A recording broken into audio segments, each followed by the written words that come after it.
Hello guys. तो आपका इस नए वीडियो में स्वागत है, वेलकम है।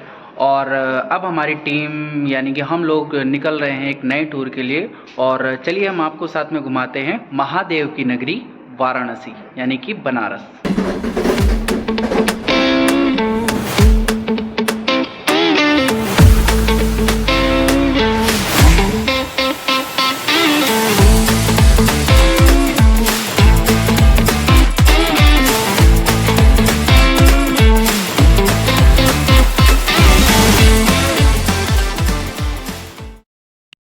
चलिए अब हम लोग बात करते हैं दशाश्वमेध घाट की।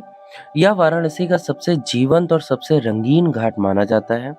इसका इतिहास यह कहता है कि भगवान ब्रह्मा ने भगवान शिव के स्वागत के लिए दशाश्वमेध घाट का निर्माण किया था और यज्ञ में 10 घोड़ों का वध किया था, जिसकी वजह से इस घाट का नाम दशाश्वमेध घाट पड़ा।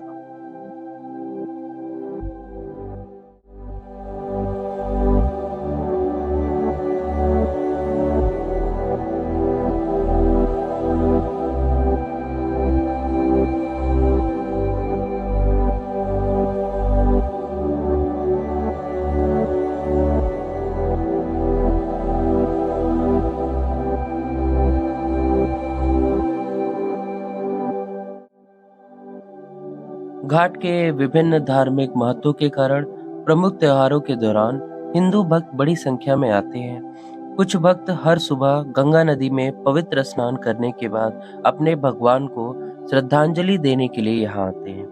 भक्त नाव की मदद से नदी के एक छोर से दूसरी छोर पर स्नान करने के लिए जाते हैं और जिसका किराया प्रति व्यक्ति 50 रुपए है।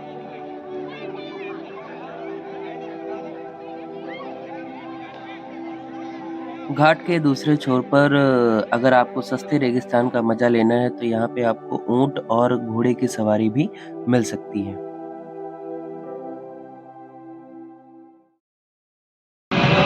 तो गाइस अब हम लोग आ चुके हैं केशव तांबुल भंडार।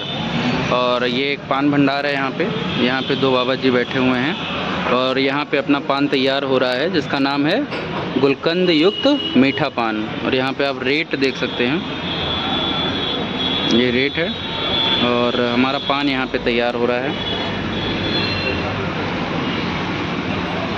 यहाँ पे बाबा जी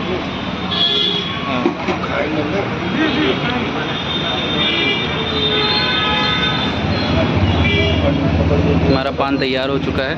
विशाल सर, हाँ जी, बताइए हमारे दर्शकों को, बताइए पान कैसा है। ये है बनारस का फेमस पान जी।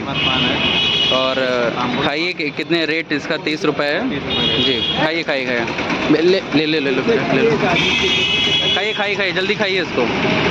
हाँ हाँ हाँ, अरे और कैसे खाओगे? अरे मुंह में दबाना।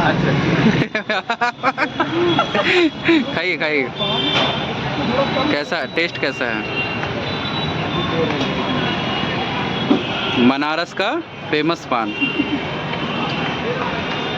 मेरा कहाँ है?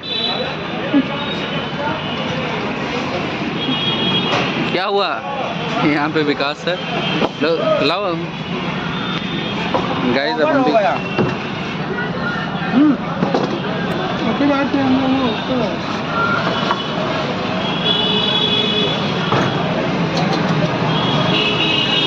क्या बात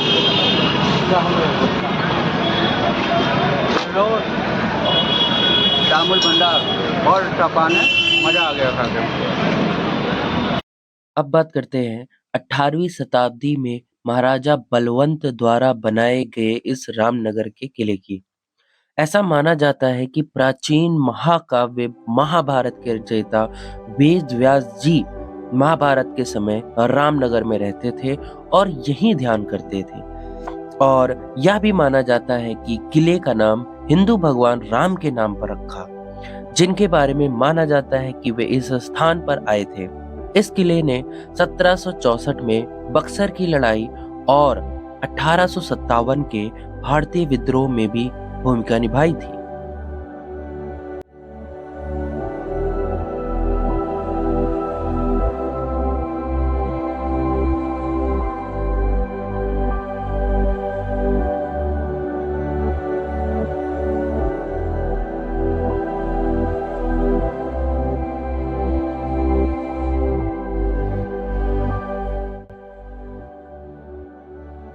यह किला लगभग 20 एकड़ के क्षेत्र में फैला हुआ है और यह एक ऊंची दीवार और एक खाई से घिरा हुआ है। किले के 4 मुख्य द्वार हैं और यह किला गंगा नदी के पूर्वी तट पर स्थित है।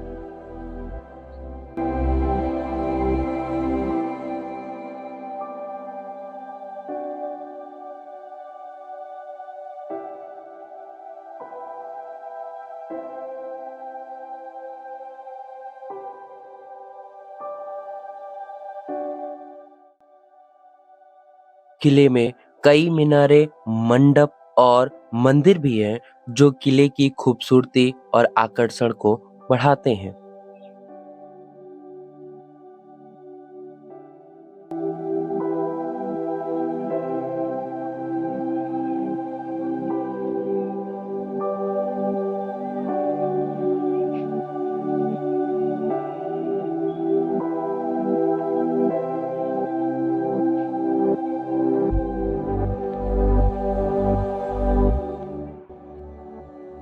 इस किले में एक म्यूजियम भी है जिसमें बड़ी ही दुर्लभ और प्राचीन वस्तुओं का संग्रह है, जैसे कि शाही पोशाकें, पुरानी कारें, पांडुलिपियां, पेंटिका और बड़े-बड़े विभिन्न प्रकार के हथियार भी रखे हैं।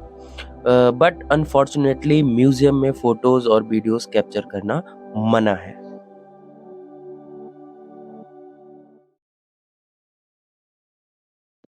चलिए अब हम चलते हैं देश के सभी पवित्र तीर्थ स्थलों में से एक बौद्ध तीर्थ स्थल सारनाथ। यहाँ का इतिहास यह कहता है कि बोध गया में ज्ञान प्राप्ति के बाद भगवान बुद्ध ने महाधर्म चक्र परिवर्तन के रूप में अपना पहला पवित्र उपदेश यहीं दिया था। सारनाथ का इतिहास भगवान गौतम बुद्ध के जीवन से गहराई से जुड़ा हुआ है। पुरातत्व की दृष्टि से मौर्य राजवंश के सम्राट अशोक, जो एक कट्टर बौद्ध थे, ने 3री शताब्दी ईसा पूर्व में सारनाथ का दौरा किया और बुद्ध की शिक्षाओं को याद करने के लिए कई स्तूप और मठ बनवाए।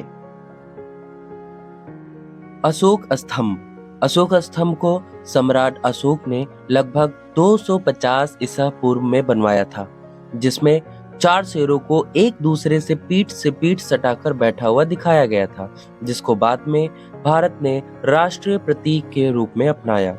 अशोक स्तंभ की खोज जर्मन फ्रेडरिक ऑस्कर ऑर्टल ने 1904 से 1905 के बीच में सारनाथ में की। स्तंभ टूटी हुई अवस्था में है, लेकिन इसका शीर्ष भाग अभी भी सारनाथ म्यूजियम में रखा हुआ है।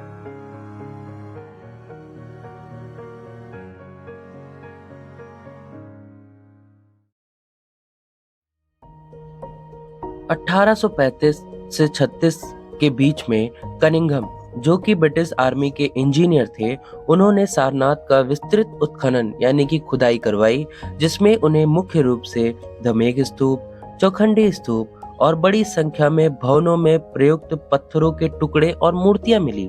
खुदाई का काम लगभग 200 वर्ग फुट क्षेत्र में किया गया था, जिसमें लगभग 2500 साल से भी ज्यादा पुराने अवशेष मिले।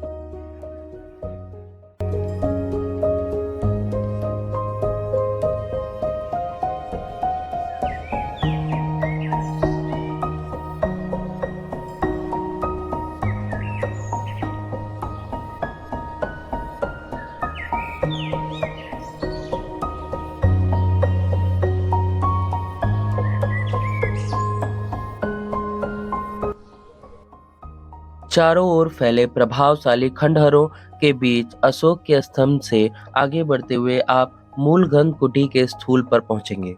यह एक विशाल मंदिर का अवशेष है, जहां भगवान बुद्ध ध्यान में बैठते थे। छत गिर चुकी है और यहाँ केवल मोटी दीवारों के अवशेष हैं। इससे आसपास के क्षेत्र में छोटे छोटे स्तूप, बुद्ध विहार और एक छोटे मंदिर के कई खंडहर भी हैं।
अब आगे बढ़ते हुए हमने देखा धमेक स्तूप। यह स्तूप एक ठोस गोलाकार बुर्ज की भांति है।